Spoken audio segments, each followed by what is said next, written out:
Oh, James, Yes. we wanted to have the gladiator music when the camera comes on. Oh, I Where is that? must. I forgot to press play for that one. I Oh, apologize. that's all right. Well, good evening.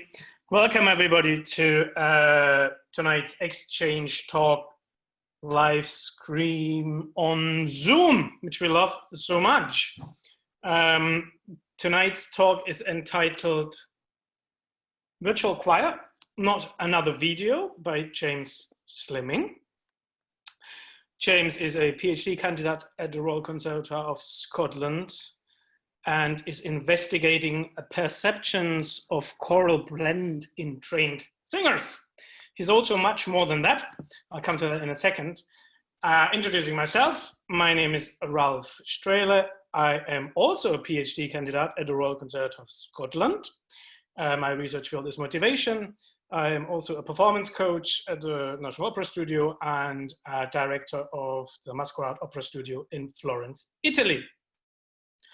So, format. James's talk will be about 40 minutes, and that will be followed by a Q&A session of about 20 minutes. And please put your questions not in the chat, put them in the Q&A box, please. It's easier for me to see and coordinate and select the ones I really like. Back to James. James is also director of music at the Robin Chapel in Edinburgh. He's a conductor at the Glasgow Cathedral. He is chorus master, or has been chorus master for many productions at the Alexander Gibson Opera School at the Royal Conservatoire. He's been involved in music making with the National Youth Choirs of Great Britain. He, in his research, he has presented at the December Music Education and Technology Conference in London. Also the Symposium on the Histories and Practices of Choral Singing in Lund. I hope that's the correct pronunciation, in Sweden. And we can't do without Oxford. Oxford has to be in there. And at the Oxford Conducting Institute's biannual conference at the Sydney Conservatory in Australia. I remember that being a really nice trip. I wished I had come with you to that. I'm super excited about the next 40 minutes or the whole hour, actually. I love doing things and talks with James. He's absolutely awesome. And tonight he will be exploring techniques used for virtual choir performances using both, now I need to read this out properly, synchronous singers as well as asynchronous ones. When I used to be a chorus singer, James, I was always an asynchronous one, even without virtual realities. So, okay, I'm going to hand over to you now, James. Kick it off. Enjoy. Thank you very much for that unique introduction, Ralph. You're going to also be my glamorous assistant at one point, if you remember. So we will be hearing a little bit more from you as we go on. Allow me to just share my screen and then we'll kick right off. So, Ralph was absolutely right. My name's James Slimings. I'm a final year PhD student here at the Royal Conservatoire of Scotland. So the title of the talk, or the title of the paper at least, that I'll be giving tonight is this: Virtual Choir. The air quotes sort of are slightly biased. I must admit at the outset of this. A perceptual comparison of synchronous and asynchronous individual track recordings mixed for performance purposes. One big caveat is that this was quite a quick and quite a not last minute, but at least it was rushed in terms of there was a time limit on it. This was presented on Saturday at the Spheres of Singing 2020 conference, which we moved online. It was supposed to be at Glasgow University, so this is where this was originally performed, or at least presented. So my PhD research focuses, as Ralph said, on the perceptions of conservatoire training singers of their singing in both solo and choral settings. And this is a working title for that. with an aim to move towards a more defined idea of the felt phenomenon of choral blend within advanced vocal ensembles. And while this isn't the topic of the talk per se, a lot of the things that we'll be talking about come from this research and will be moving forward from it. So it's important to give you a little bit of background as to what this is and how it's happened. So as we're discussing the individual voice in a corporate or choral setting, that's how the two things link together, because I've used some of the same data from one to the other. So it'll just a little bit of contextual information. Much of the literature in the field of choral research discusses various perceptual or acoustic properties of ensemble singing through a conducting-centric research methodology. So in order to look at the difference between the verb blend, which is a technique that requires a technique or a sensation whose agency lies with the singers, and the noun blend, which is a predetermined choral aesthetic, which is the aim of facilitation for the conductor. I staged a research intervention in a rehearsal with RCS Voices to gather stimulus tracks for semi-structured interviews as part of an interpretive phenomenological analysis methodology. So I'll talk a little bit about what IPA is and why, and it's important to unpack it a little bit. So IPA, interpretive phenomenological analysis, does not mean India Pale Ale, although I think that there is a causal link between how much of one is consumed depending on how much I'm thinking of the other one. When some choral directors ask a choir to blend that better, they are asking individual singers to intervene in their habitual vocalism in order to better match some preconceived aesthetic of the whole group sound. And generally, this involves an individual changing their acoustic output, so what they sing essentially, to more closely resemble that of one of their sectional colleagues, somebody that was standing around them singing the same line, and not, as might be expected, to fit into one larger unit of choir. Interventions for the singers are generally sectional based, as my PhD research is pointing to. And then this can then feed into a larger projected aesthetic of the whole choir. However, the participants that I used for both PhD and for this paper talk about how when they're thinking about what they're intervening in, they're thinking about how they're changing their voice to match the properties of those around them to create a sectional sound. So what is IPA and how does it work?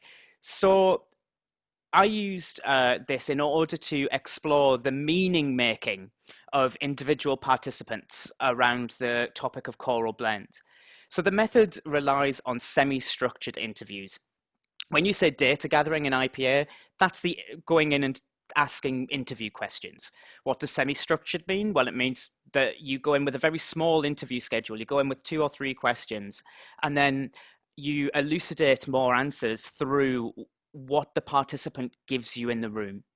So you ask them to reflect upon their singing, and I ask them to reflect upon a recording of the intervention that I'm about to describe. So they had listened to their own singing spotlighted out with a whole choir setting, and I asked them to talk about that. And then the point of IPA interviews is that you use the participants' own words to then make them sort of force them to reflect in the interview on a little bit deeper on what they're saying. So a lot of it is, that's interesting, you said this, your own words, tell me more about that. And it really does start to make people unpack what they mean.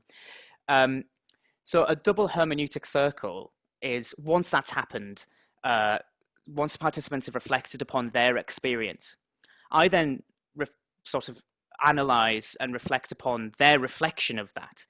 And then I interpret my reflections in a context. And that context is in the context of other participants, and in the context of the literature, and in the context of my own views in a sort of quasi sort of ethnographic way.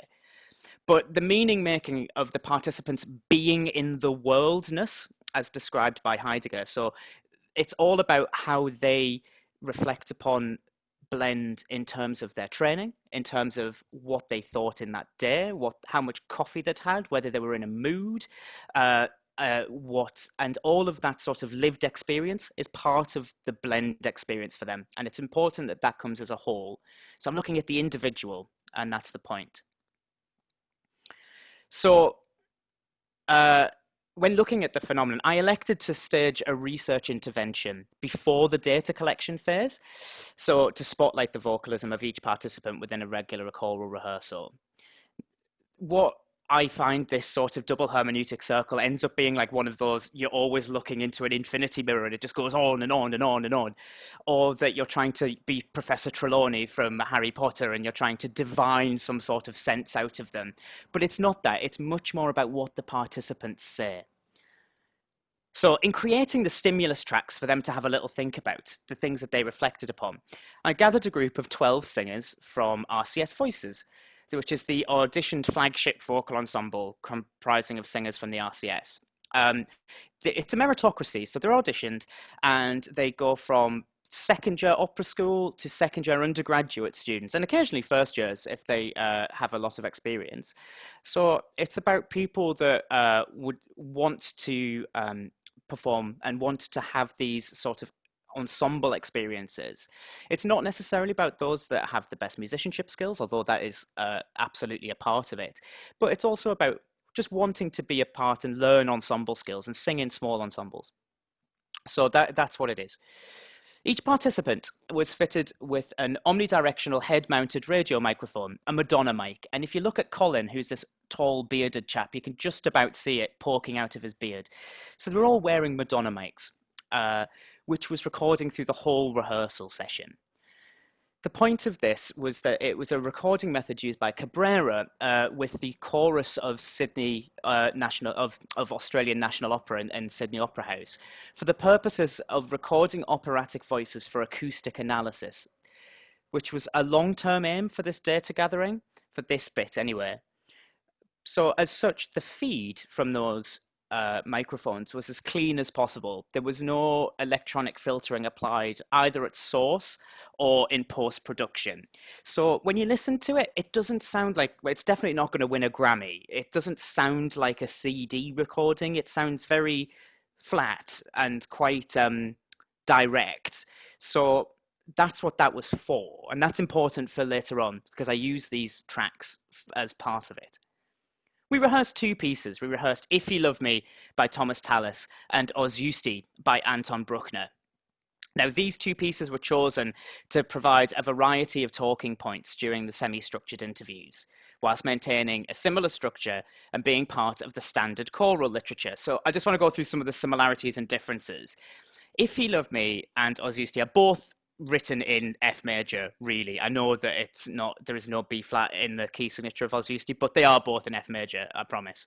They both have homophonic and polyphonic writing, and I know that so I'm just going to briefly touch upon, you know, how we notate music like this. Music's just a graph, notated scores like this. The x-axis, the one that goes along, is time, and the y-axis, the one that goes up, is frequency. And there's nothing more complicated to it than that. So if the words line up like they do in If You Love Me, so if all these ifs are together, then those notes will be sung together, which means it's homophonic. If it's at a different time, that means it's polyphonic because the two lines come after each other.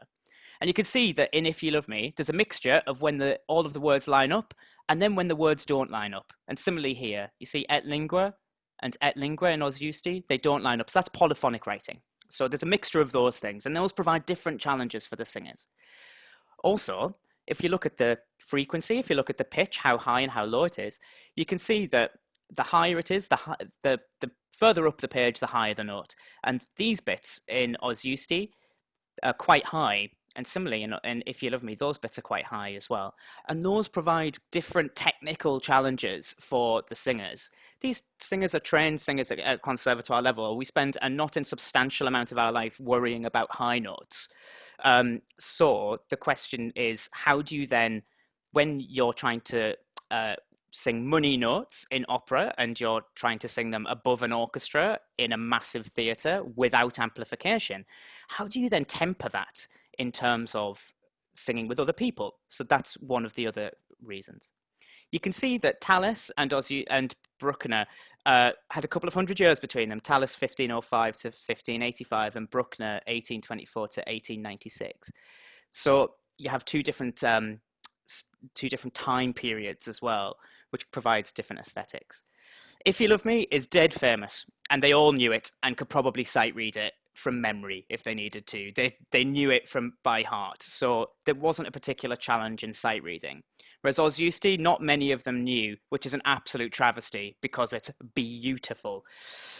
So that's another thing that was different. And the other significant difference is that If You Love Me only has 4 parts, soprano, alto, tenor, and bass. There's only ever 1 note per line. But if you look in Oz Eustace, in bar 9, this bit here, you can see that there are 2 notes per line, which means it's in 8 parts. 8 parts, 12 singers. It means that somebody's by themselves at some point. So that's another difference for them as well. And that was designed into the study.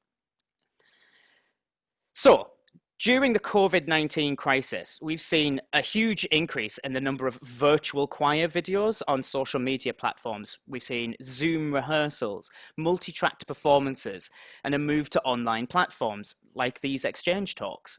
And that means that we can reach a wider number of people, but it comes with its challenges. So while in lockdown, I'm just going to pause that for a second, just let it buffer. While in lockdown, we've had a substantial amount, even before lockdown, there's been a substantial amount of research dedicated to the social and health benefits of singing together. But there's a lack of literature on the musical output of ensemble music, particularly from elite auditioned groups not associated with liturgical or collegiate singing. So in the UK, most ensemble music of a professional standard, or at least that is being paid, where everybody's being paid, happen in the Anglican cathedrals, most of whom will have a choir that sing every day. And after that, it will be the Oxbridge chapels who do the same thing. But in terms of non-liturgical, so non-church-based, there's only the BBC singers who are full-time salaried. That's the only full-time salaried professional choir in the UK. Things like the 16, Tenebrae, Sonoro are just essentially big dep lists with some regulars. So, as you might be aware, and if you're not, you're about to hear why, latency issues in video conferencing software make synchronous rehearsals of multiple parts impossible. And much of participant time spent in Zoom is spent with participants muted, singing along to a leader asynchronously to the other participants and to the leader. And if you listen to this, you'll hear why it doesn't work. So they're about to sing another piece of Bruckner, actually, a Locus Iste, which starts off homophonic being them all singing the same notes at the same time. And if you just have a listen to how Tori and et al. Sing. Lord, they can't all be together, but they can sing together. Music makes everybody feel better, and now is the time when people really do need a bit of a... So did you hear how that, when one of them sang, the other one came in just afterwards? That's what's called in the business a mess. And it just doesn't work in terms of performance. It just doesn't. And that's slightly unfortunate because how are you supposed to keep these rehearsals going? And the people do some really good work. So Tori and Jamie, who are good friends of mine, have started the stay-at-home choir and do these asynchronous recordings.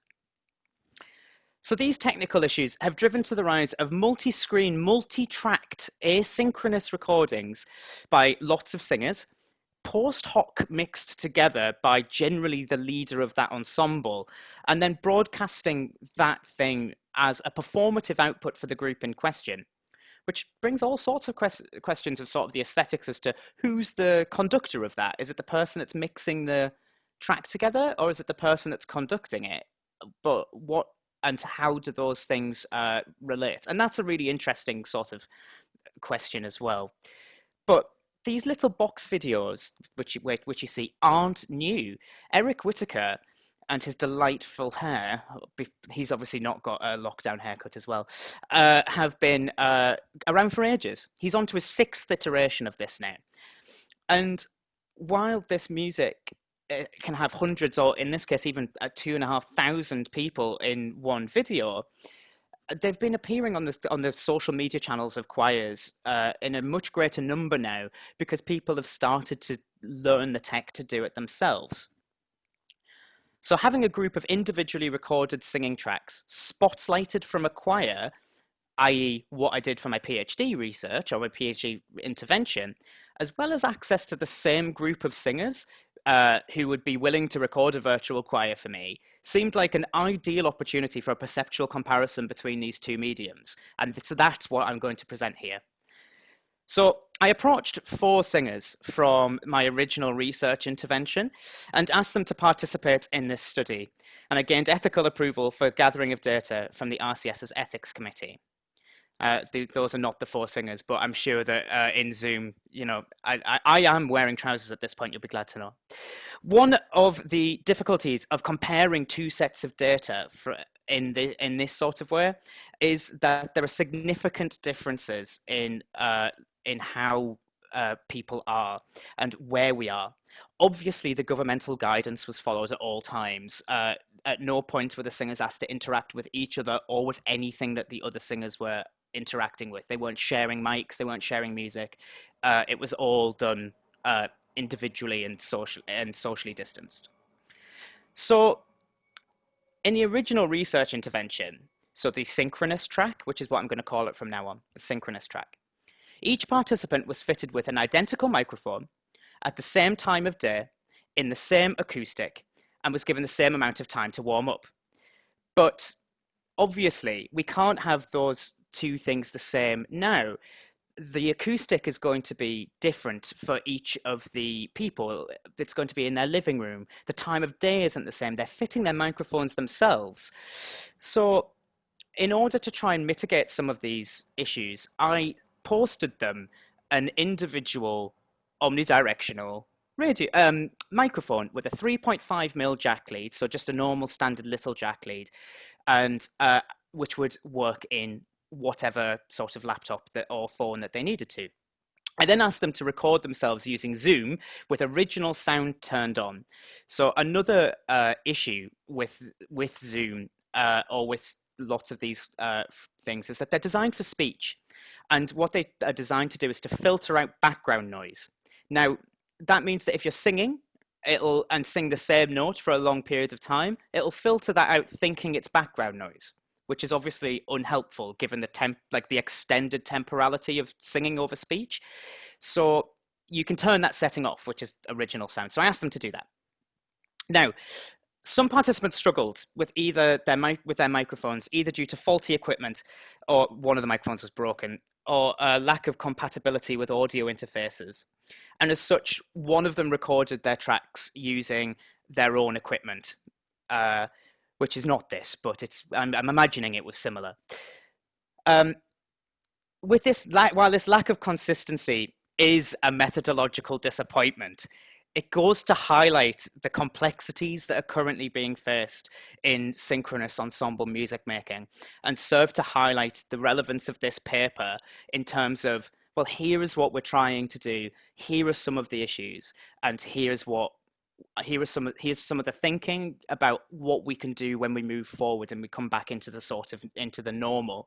So I'm aware that there are methodological holes in this, and if you want to ask those in the Q&A, that's fine, but they're there and there's nothing I could do about them now. So we are aware that it's not a perfect study in terms of comparison, but it's really good for thinking about some of the issues that were raised.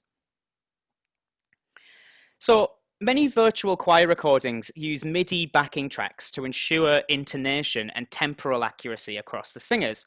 I decided against this for a couple of reasons, because I wanted my participants to be able to sing their lines as freely as possible in order to not take away from their individual artistry, and to avoid an inadvertent blending with the MIDI track. So this is what a MIDI track of If You Love Me might sound like, okay?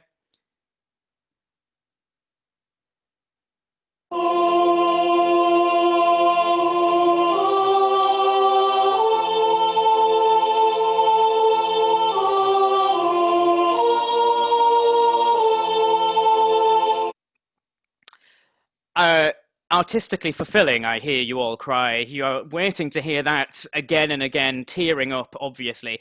It's not music. It's not designed to be music. And the issues are that sort of R vowel that it makes it sound like, well, if I'm singing an an I vowel, it's not going to sound the same. And if, as we've discussed earlier, my singers have already said that part of their ensemble singing is listening to what is on their line and then altering their vocal process to sound like a bit more like that, to fulfill another timbrel template. Then if they do that with that MIDI track, it'll sound like Microsoft Sam or Siri trying to sing Tallis. And so I didn't want them to have that. I didn't want them for that to be an issue. The other thing with MIDI, and the other reason, this is the main reason, is that I didn't want the equal temperament of MIDI to get in the way of them singing things in just or mean intonation. So equal temperament is how a piano's tuned, meaning that every note is the same distance apart. But that's a bit of a mathematical fallacy because of how the ratios of the physics of sound work. So pianos are a bit flat and are a bit sharp at points, and you can't play them in every key and have it sound right. Singers have them, well, you can, but not in terms of what it should sound like, in terms of how the maths works. But singers can do that, and that's one of the beauties of singing. So I didn't want them to be sort of stymied by that as well. So instead of a backing track, I provided a conducting track, and I blew a note on my pitch pipe to give them, and then I asked them to sing along to the conducting, and here's a little bit of it. So to ease the synchronization of tracks, I encouraged a loud clap at the beginning. So 1, 2, 3, and then all the claps line up, and then all of the sound lines up, just to help me in the editing to synchronize the waveforms. So when mixing these tracks, which I did in GarageBand, the decision to not provide a guide track became problematic, to say the least, as one of the singers was a little bit out of tune with the others in quite a severe way. This meant that much of the track became unusable. Well, it didn't become unusable, but it would have been quite obvious that between which track was which. And the short excerpts that I'm going to play for you in a second became the stimuli for participants. So I cut together the tracks from the synchronous recording as well, and I added some reverb and some other sort of arty post-production things to make that performance sound more performative, as I did with each of the individual tracks as well. So have a listen to the following two excerpts. Ralph, can you launch the poll, please? And what I want you to do is to, which sample do you think was recorded with the singers together in the rooms? So which one do you think is synchronous? If you love me, keep my commandments.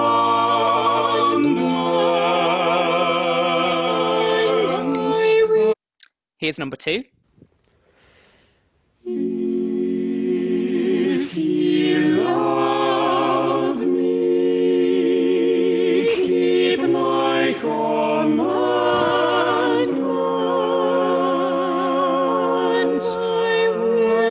So have a vote. Which one do you think was recorded with the singers together in the room? Have a vote now. It's a slightly sort of optician-y thing, isn't it? Better with 1 or better with 2? So just have a little vote, and then I'll carry on. I then distributed a questionnaire via social media to those involved in ensemble singing.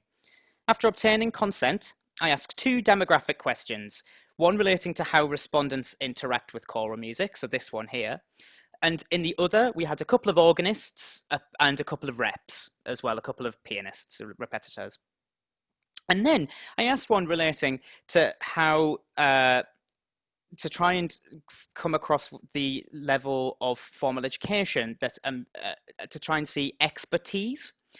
This is a technique that's been used in perceptual studies in the literature, but it's a little bit flawed in a UK context because in the American context, a bachelor's, master's degree or an advanced degree could have been gained from a university in a choral, as a choral degree, because the American public school system, you don't learn academic music in the same way. You'll learn music through band or choir.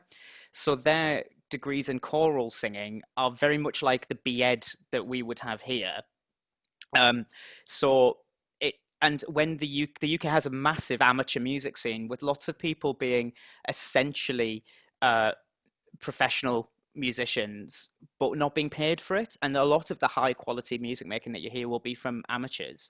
So it's a rough estimate, but it's a sort of valid thing that other people have done. So that's why I went with it.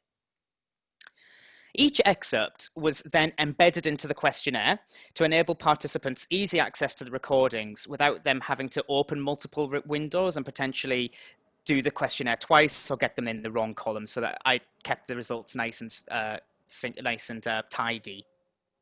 I then asked participants to mark their observations regarding overall choral performance, musicality, atmosphere, and blend on a 5-point Likert scale. I say Likert, and I know that Ralph says Likert, so if somebody can tell me how you actually pronounce that, allowing for an answer of nonchalance. I then asked them which one they preferred and to guess, like I've just asked you, which one was the synchronous recording. 69 people responded to the questionnaire, with 40 providing complete answers to every question, so about 58% completion rate. And the 40 completed questionnaires are what I'm going to talk about now. So just the 40, mainly because it's a nice number to do some maths with. So I ranked each of the Likert scale things from 1 to 5, with what, so very bad being 1 and very good being 5. I then calculated the mean of each of those different qualities. And so the higher the mean, the more participants liked it, okay? So participants, in terms of overall choral performance, liked the synchronous track more, yeah? Mean of 4.15, most people said good or very good.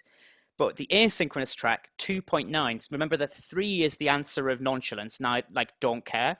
So more people thought it was bad or very bad. Yeah. So the higher the mean, the more they like it. The difference between those means is sort of how polarized those are. Yeah. And that becomes more important later on. Musicality. 4.1 for the synchronous, 3.1 for the asynchronous. So in terms of musicality, in the asynchronous track, they're not that bothered. Yeah, it's closer to the answer of nonchalance than it was for other things, but still good or very good for the musicality. I'm going to talk a bit about that in a minute. Atmosphere. Didn't like the atmosphere as much. 3.98 on the synchronous, 2.35 on the asynchronous. But when we come to blend, with a difference of 1.6, when we come to blend, 4.1 and then 2.35 on the asynchronous. That's a big difference, yeah? That's the answer that was most polarized. 2.35 is very close to 1. Lots of people thought that the blend of this asynchronous track was very bad, but they didn't think that the musicality was so bad, and I'll come to that in a second. So here we go. So the ranges of those two things. The synchronous track, the range is small. The range in those means is small. People were more likely to say that of all the qualities, that all of the qualities were good or very good. Whereas it's a bit bigger. The sort of spread of that is a little bit bigger in terms of asynchronicity. This is not it's not a standard deviation. So I'm not talking about actually the spread of it, but I'm talking about the difference in the means. So here we go. People thought that the musicality of performance was less polarized between the two, and the blend of sound was the most polarized. And I want to hypothesize a reason for that for you now, and we're going to talk a little bit about it. Musicality in terms of a solo singer can happen through the temporal shifting of consonants. i.e. rubato. If you were to sing a folk song, in a field by the river, my love and I did meet.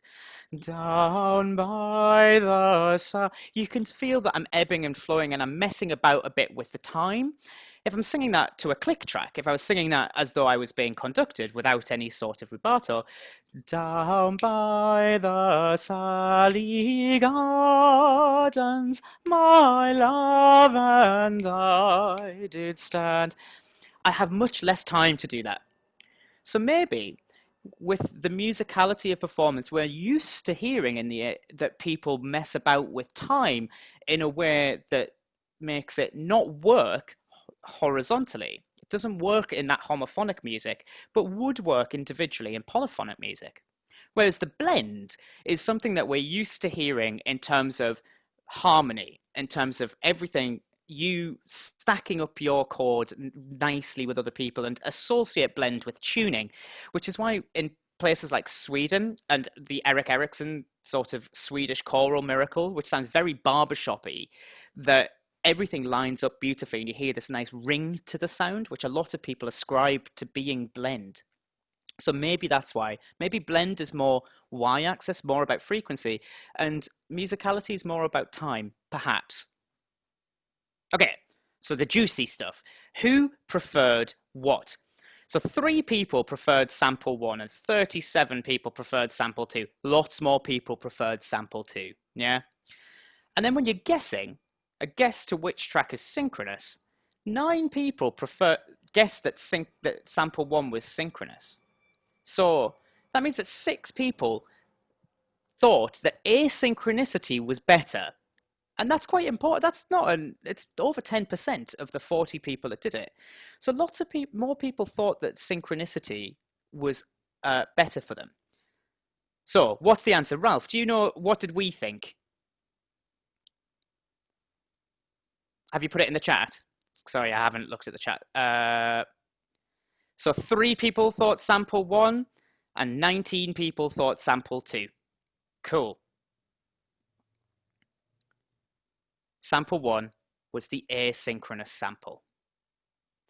So sample 1 was the one where was the virtual choir, and sample 2 was the synchronous one, was the one where they were all in the room together. I'm going to just talk a tiny little bit about what this means, okay? So we said this. 6 people preferred the synchronous track, but thought it was asynchronous. Most participants prefer the synchronous track. Most people prefer it when the singers are in the room together. Opinion of quality was more consistent in the synchronous recordings. And musicality of performance was more similar across the scenarios, what I just said there. Blender's sound had the greatest variance. So we've talked about that. A little bit of demographic info. So why did I ask for the demographic info? What I did was say those with degrees were pro and those without degrees were amateur. I'm aware that that's a flawed logic, but I then did a Mann-Whitney test with using those two, and then everything here. And you can see, so this column here are the means and this is the sum. Yeah. So you can see that generally the amateurs scored everything higher. So yes, remembering that sample 1 was asynchronous and sample 2 was synchronous.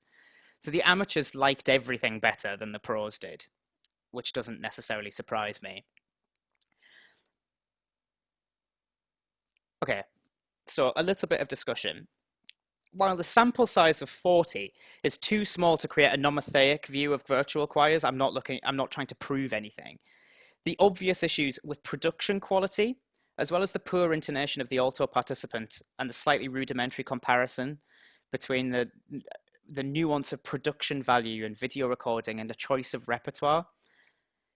I'm not attempting to argue that there's no musicality in virtual choirs. If you look at the 16's rendition of Liberanos, then undoubtedly there is a musical, this is nice musically.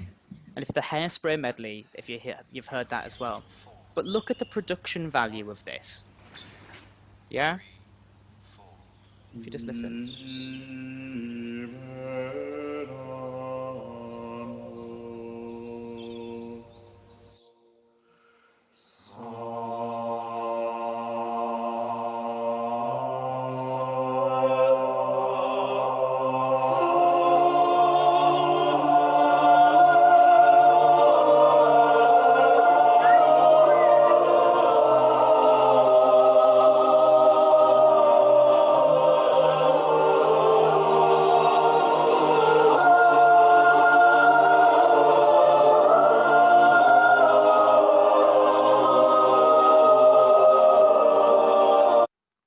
So when you look at how nicely that's recorded with video and with the alto one making a gin and tonic in the background, maybe when the fact that there wasn't any of that would have an impact upon the atmosphere of performance, yeah? Perhaps. But also, the Shepherd's just a nicer piece than the Tallis. So maybe if I'd picked a sort of more impressive piece, people would have thought better of it. I don't know. But those are some of the issues. Interestingly, the alto that caused so much trouble in terms of the asynchronous track and the tuning sounds much more open and free when working in a synchronous environment. So was the rigid adherence to a preconceived notion of choral sound something that contributed to the technically insecure performance? So is this fitting into a timbral template as something that I came up with in my PhD research, and without the auditory stimulus of others allowing one's vocalism to be more natural? Perhaps the alto went, I'm singing in a choir, I will sing chorally, and really clamped down on stuff in a sort of stereotypical way, and therefore didn't allow herself the freedom that she would be allowed by listening to what's going on around her. What I want you to do now, though, is listen to the two samples again, and I want you to listen to the synchronicity of consonants, okay? So this is a little bit shabby, as you'll hear. If you love me, keep my commandments. So the mandaments, the tenor really is quite lugubrious in his own way. So that's the asynchronous recording. Listen to the one where they're together and listen to the consonants. If you love me, keep my commandments. The k wasn't together. The m of mandments wasn't together. And that's really interesting. If you hear in this one, the soprano takes a breath and does what we call stagger breathe through a bit. So she comes out and then puts the consonant in late. If you love me, keep my commandments. Here she comes in a bit later than everybody else. So even in synchronicity, some of the issues that we came up with in the virtual choir are still there. They're just maybe not as noticeable because it's not as sort of in your face. So Sten Turnstrom looked at the preferred self-to-other ratio of singers in a chorus and found that singers prefer their colleagues being 1.8 meters away from each other. So we came up with social distancing before it was cool, folks, for them to allow them to balance their own singing with external feedback from both the acoustic and their colleagues. If you take away the other from this ratio, then perhaps this encouraged my participants to play with their artistry through rubato, like the temporal shifting, rather than through intonation, which is probably why the musicality and blend things were as they were, is my guess anyway. In my PhD research, many participants stated that they wished that they'd sang more soloistically in their recorded tracks, attempting to justify their artistic choices through a more soloistic aesthetic filter than through necessarily the subjugation of ego and that is required in ensemble singing. So being one to a part, you could argue that this would be soloistic singing, yeah? But you could argue that as well if it's one to a part in the real world. So I'm trying to say that through all of this, that through the crisis, that this has forced conductors to think more acutely of individual vocalism within an ensemble setting, and that free and soloistic singing with a necessary subjugation of ego and wish to create a choral sound, to create a new instrument, is determined, could encourage a new approach to both choral training and choral singing. If we listen to the individuals in a choir a bit more, maybe it will have better choirs. It's widely acknowledged that one of the responsibilities of choral conductors is to teach vocal technique to amateur groups. And since many professional singers' first interaction with the voice is in some form of youth choir, or me looking terrified playing a piano at the age of 7, this was the case for 11 out of 12 of my participants, that their first interaction of singing had been in a choir. The aims of teaching vocalism, where you have to project into a large space, but also listen to your sectional colleagues and create this instrument, mean that many singers associate choral singing with bad habits, or a subjugation or a compression of their own individual instrument and freedoms. But if you look at the vocalism of these asynchronous ensembles and the ability to spotlight singers and to have a closer reflection of their own artistic and vocal abilities, that's one of the positives of this. I'm going to skip through that. So to conclude, while virtual choirs are an excellent way of keeping communities engaged, a community of singers engaged, as well as providing an interesting opportunity for training to listen to your own vocalism during this, they lack the temporality and the concentration of the task at hand that is desirable through choral performance. And as we sort of stated, people don't like it as much, given my poorly edited things together. So while a good stopgap during this, I hope that we go somewhere to advocating for the old normal post-lockdown, and that the value of ensemble listening will have its renaissance, but also that we'll remember that the choir, the choral instrument, is made up of individuals, and it has to be greater than the sum of its parts. Thank you very much.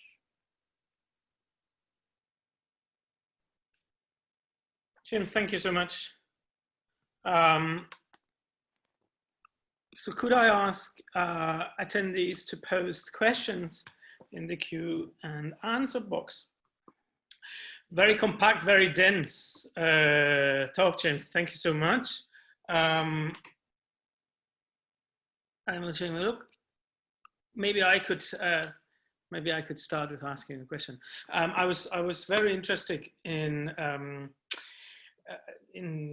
trying to contextualize this a little bit more in terms of what's going on at the moment, and looking forward into how teaching is happening in groups in the current situation, particularly on a conservatoire level, and how this might affect you.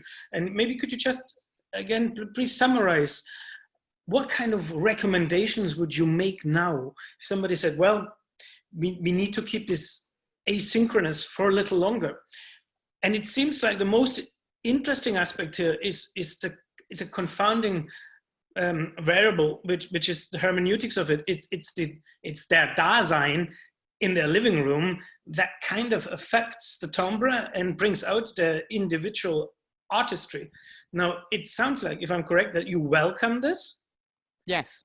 And that you're trying to somehow bring that back into the after COVID time. Yes? Yes, that's it. Yeah, exactly. Could you just talk a little bit more about this? This is very interesting in terms of the hermeneutics. Yeah. So the one of the things that I think that we don't do particularly well in ensemble singing is allow the individual the opportunity to take ownership and agency of the collective. I think there are a couple of reasons I think for that. I think the first reason is is conducting ego. I think that conductors think, right, well, I am creating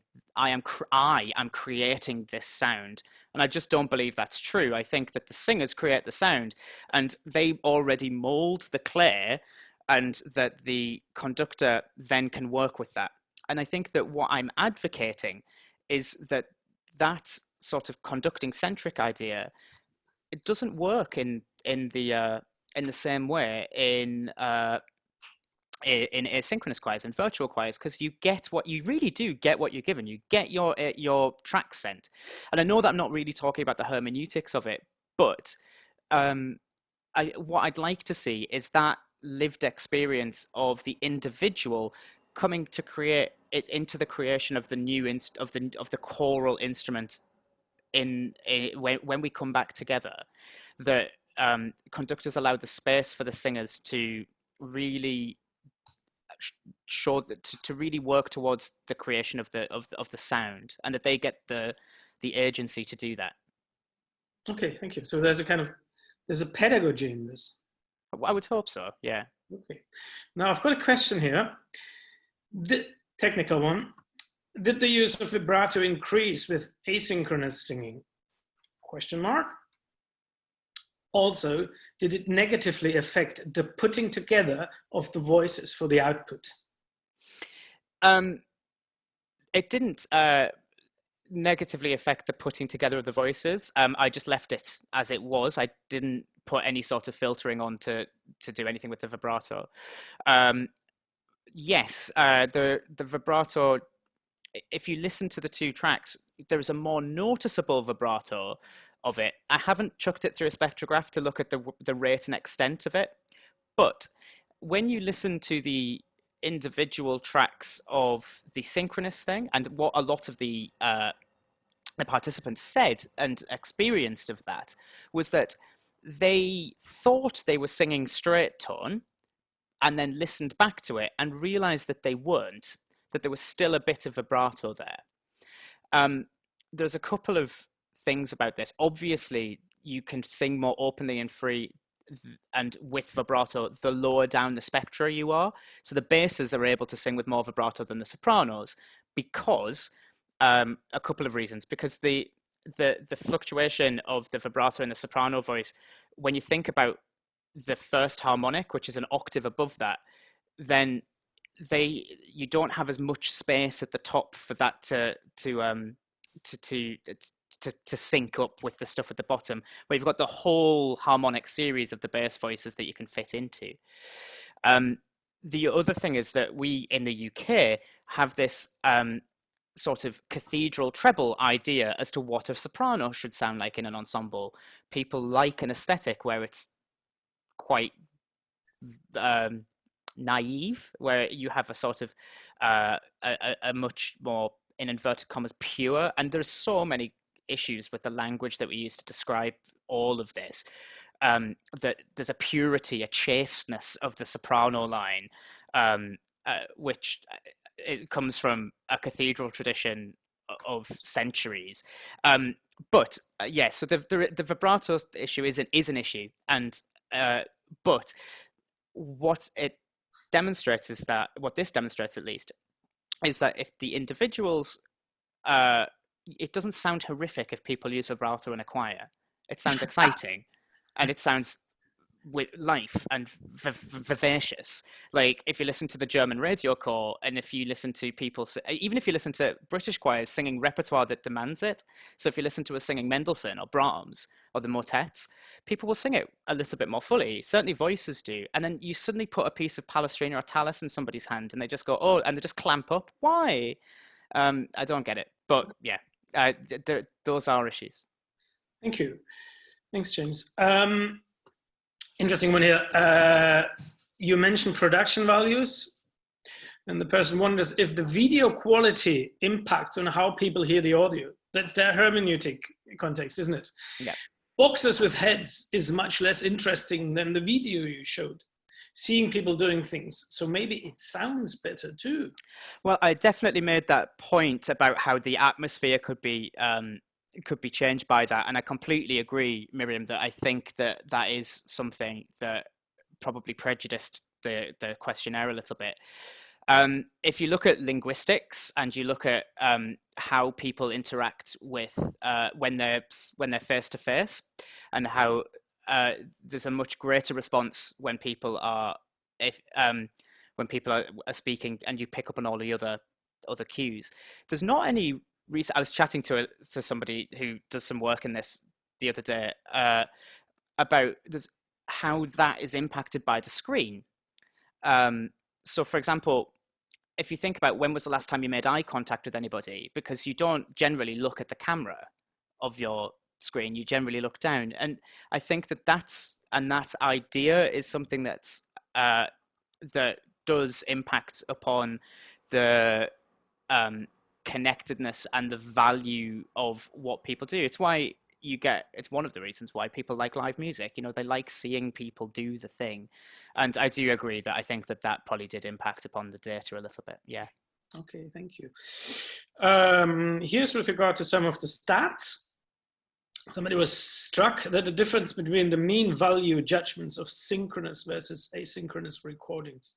Essentially, people like some aspects of the synchronous performance almost twice as much as for the asynchronous recording. Likert scales, eh? Do you think that ratio would increase if there were more voices in the recordings? The person wonders if there's a threshold, like 10 voices, and then there's less of a difference in terms of how much people prefer one or the other. Yeah, I think that's an excellent question. I really do. And it comes into the real world as well, in terms of the non-virtual world, the synchronous world. Because if you think about, if you're singing as an individual, like my lot were just then yeah, you can afford to be more soloistic. But then if you're singing in a group of 3 or 4, you match them all. If you're singing in a group of 10 in an oratorio, then it then goes the other way again, because it's pointless trying to blend with all 10. So you're able to be a little bit more free with yourself again. So I absolutely do think that there's a sort of funnel of how much people think that you need to adapt your voice to others. And I think that at 1, you don't have to very much. I think at sort of maybe 4 or 5, that's sort of the peak, and then as it moves out again. So I would be really interested to see what you've just said, and see about that, John. I think that's a really interesting point. My participants say that in terms of large choir singing, there are a couple of different things with that. That the entire aesthetic is generally different. When you think about oratorio, you're thinking about an orchestral piece generally, with larger forces, and therefore maybe with a different sort of vocalism intended, or at least a little sort of different vocalism that has been that is expected in this sort of hermeneutical sense, because they're like, right, okay, well, this is what I expect to do in this situation. But if you were to think about something like the Pergolesi Stabat Mater, or maybe one of the Bach motets, without so Lobet or Singet, without any instrumental accompaniment, then maybe you could look at how, in terms of how much people think that they're changing their vocalism, and look at that. The issue with all of this is repertoire, I think, that we have, because when you look at the Tallis and the Bruckner, they're quite different in terms of when they were written, what they were for, who, and certainly in terms of period. But we treat them the same because they're a cappella choral music that has been sort of taken into a canon of its own, whereas you wouldn't sing, and we treat it like pure music, which is obviously a difficult term because it has words, but this sort of purity of it, that it's this aesthetic object which is beautiful, as opposed to narrative stuff, and I would be interested to look at that as well. Okay, thank you. Okay, any more questions? Yeah, no? Okay. Yeah. Do you want me to just jump at it? Yes. So yeah. Can anybody read these? Are they open to the attendees? Yeah. Oh, why am I reading them out then? Sorry, I'm just taking your job over. But yes, Go on. it's so in terms of quartet playing, that there is a leader, and that the first violin is played just before the other members. This is something that I want to look at in terms of choir members and consonants, because I think that you're absolutely right. The participants in my IPA study did mention leadership skills, and I would be really interested, because I can look at when they started their consonants to see whether somebody came before or after. There's no You're saying the leaders are coming in earlier? Yeah, they do in string writing, and it's whether they do the same thing here. And I'm not sure whether that is the case. There's a lot of research around the sort of spectrographic nature of consonants and in different languages, and how they're used in terms of synchronicity, but not in terms of whether that's on purpose. It's how do you get a fixed point together in terms of linguistics. So that is something that's interesting as well. Yeah, I completely agree. Okay, I have one question. There's one more and then I think we conclude that. I was going to talk a little bit more about, but we shall do that at some other point. I'm still curious about the hermeneutics of choral singing, because you use a Heideggerian term like Dasein, but in your description of this process, there is very little of Heidegger's philosophy in there. And I'm just wondering whether the phenomenology and the terminology used from the German phenomenology coming into this is slightly problematic, because I don't really see the hermeneutics at the moment in this analysis. Yeah, I mean, you wouldn't, because this isn't my IPA paper. So it was never intended to have that. Right, this was the beginning, right? Yeah. Okay, So, I understood. Okay, yeah, good. so no, I get it. All right, so we'll do the last question here with what are some of the practices you would take from the COVID times into when things are back to normal? You were talking about this a little bit early on. Maybe you can summarize beautiful way to finishing this off, and everybody can go and have dinner. Yeah, so Ankna, I think that the practices that I would take include listening to the individual in an ensemble setting, and allowing the individual vocal quality and the individual artistry to have its place over a conductoral ideal, allowing the individuals the ownership and the agency of choral ensembles. And I think that one of the good things about this in terms of amateur choral music in the UK is that a lot of the self-deprecation and a lot of the insecurity around singing yourself, singing by yourself for those that do this for fun, has had to be conquered by being able to provide your own part of your virtual choir track. And I think that that is something that is a real positive if we can then keep that going in the way that we develop our rehearsals for non-expert singers. So there's a methodology that will emerge from this for choral conducting, for example?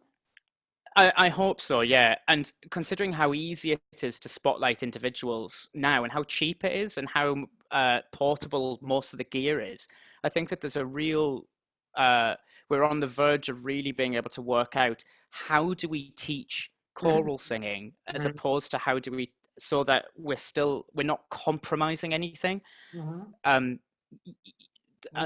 There's so many legitimate timbres that we use in soloistic singing that we just don't use. We just use this tiny bit of the palette that's available to us. And I think if we allow ourselves to use the whole palette through concentrating on the individuals, that will have much more exciting ensemble singing. Wonderful. Thank you very much. Thanks, Ralph. James, what a great evening. Thanks so much for asking me to chair this. It was an absolute pleasure. Thank you so much. Yeah, thank you very much, Ralph. Also, thank you very much to all the attendees. I hope you enjoyed James's talk. I shall download the question and answers. I have no idea how to do it. So if anybody could leave, I'll just stay in there with James for a moment and he can tell me how I download things, eh? Yeah, absolutely. Thank you all for coming, everybody, and I'll see you all at some point, I'm sure.